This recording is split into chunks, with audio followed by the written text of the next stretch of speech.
अब आपको लेके चल रहे हैं सिरोही, जहां पर मुख्यमंत्री भजन लाल शर्मा संबोधित करेंगे। सहकारिता मंत्री सम्माननीय अमित शाह जी, एक बार जोरदार तालियों के साथ माननीय गृह मंत्री जी का स्वागत अभिनंदन करेंगे। हमारी ब्रह्म कुमारी की प्रमुख ब्रह्म कुमारी सहयोगिनी मोहिनी दीदी, संकुल प्रमुख राजयोगिनी मुन्नी दीदी, माननीय सांसद राज्यसभा और प्रदेश अध्यक्ष मदन राठौड़ जी, उपाध्यक्ष सुरक्षा सेवा बैंक सहयोगिनी शुक्ला दीदी, अतिरिक्त महासचिव ब्रह्म कुमारी राजयोगी मृत्युंजय भाई जी, प्रस्तुत कर्नल सेवानिवृत्त बीसी सती जी, कार्यक्रम समन्वयक सिस्टर शिवका जी एवं मेरे सामने बैठे हमारे मंत्री भाई के बिश्नोई जी, ओटाराम देवासी जी, हमारे सांसद लुम्बाराम जी, पूर्व सांसद देवजी भाई, अन्य सभी भाई बहनों, सबसे पहले तो मैं आपसे कहना चाहता हूं कि हम बहुत ही सौभाग्यशाली हैं कि आज के इस अवसर पर हमें माननीय गृह मंत्री जी का मार्गदर्शन हमें मिलेगा। मैं माननीय गृह मंत्री जी का माउंट आबू की इस धरा पर हार्दिक स्वागत और अभिनंदन करता हूं। आप सशक्त भारत के निर्माण के लिए देश की सुरक्षा नीति के कुशल सारथी होने के साथ देश की आध्यात्मिक चेतना, सांस्कृतिक मूल्यों के भी संवाहक हैं। आप एक अनुशासित, चिंतनशील और अध्ययनशील नेता हैं, आध्यात्म के गहरे चिंतक हैं। मैं देश के यशस्वी प्रधानमंत्री श्री नरेंद्र मोदी जी के नेतृत्व में आज आप भारत की सुरक्षा और विकास के दर्शन के प्रमुख शिल्पी हैं। इसके लिए मैं आपको इस मंच से हार्दिक धन्यवाद देता हूं। आपने देश की आंतरिक सुरक्षा, संवैधानिक सुधारों और राष्ट्रीय अखंडता को सशक्त करने वाले कई ऐतिहासिक निर्णय लिए हैं, जिनकी प्रतीक्षा देश दशकों से कर रहा था। अनुच्छेद 370 का स्थायी समाधान कश्मीर घाटी में शांति, नवाचार और प्रगति की नींव रखने वाला ऐतिहासिक कदम। इसे कश्मीर में अलगाववाद, आतंकवाद के मंसूबे परास्त हुए हैं।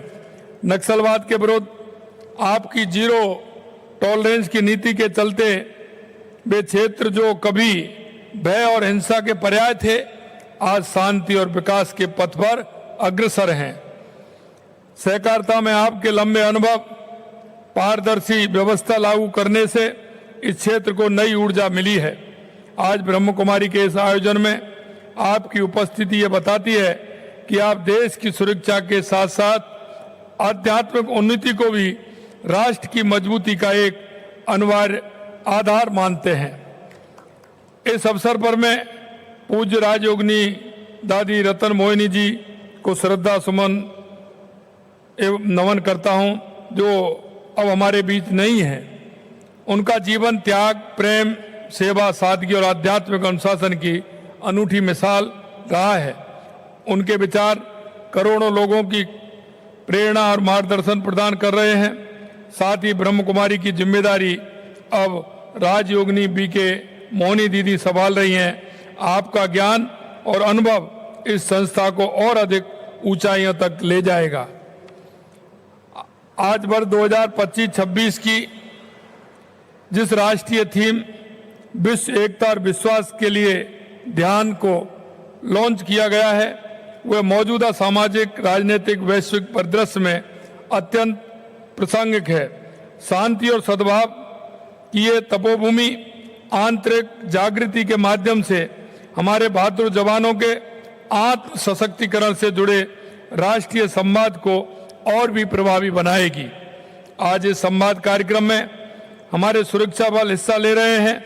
इन जवानों को शारीरिक सामर्थ्य के साथ एक शांत और स्थिर चित्त की जरूरत होती है और यह शक्ति उन्हें ध्यान एवं योग से मिलती है।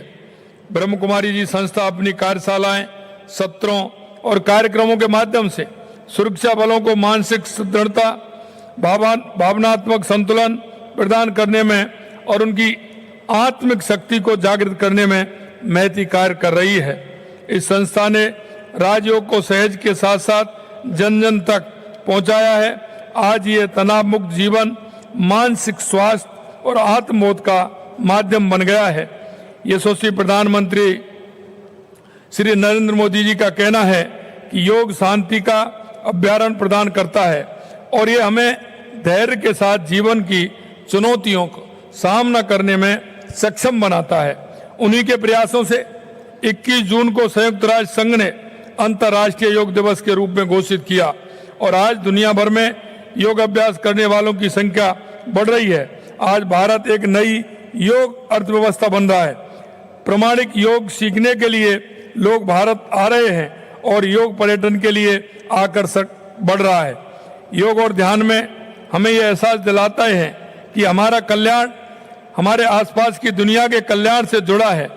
जब हम भीतर से शांत होते हैं तो हम दुनिया पर भी सकारात्मक प्रभाव डाल सकते हैं। एकाग्रता बड़ी शक्ति है। यही कारण है कि सेना से लेकर खेल तक हर क्षेत्र में योग को शामिल किया जा रहा है।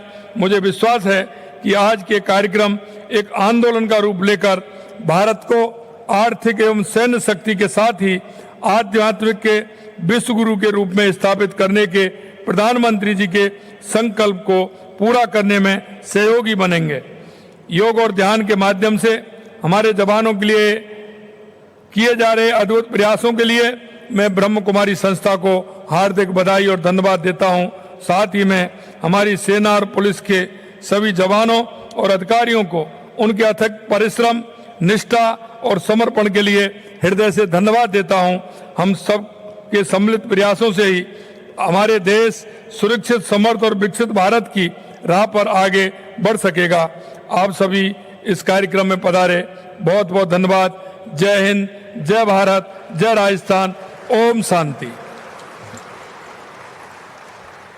मुख्यमंत्री भजनलाल शर्मा को आपने सुना और ब्रह्म कुमारी संस्थान के इस कार्यक्रम का उद्घाटन मुख्यमंत्री कार्यक्रम में पहुंचे हैं। शर्मा जी को वहीं सीएम भजनलाल शर्मा सभा को संबोधित कर रहे थे और उन्होंने समाज के अंदर जो ताना बाना है उसको कैसे मजबूत किया जा सकता है और साथ ही साथ मेडिटेशन का हमारे जीवन के अंदर कितना महत्वपूर्ण योगदान रहता है, इस सब के बारे में उन्होंने बहुत बारीकी के साथ बताया।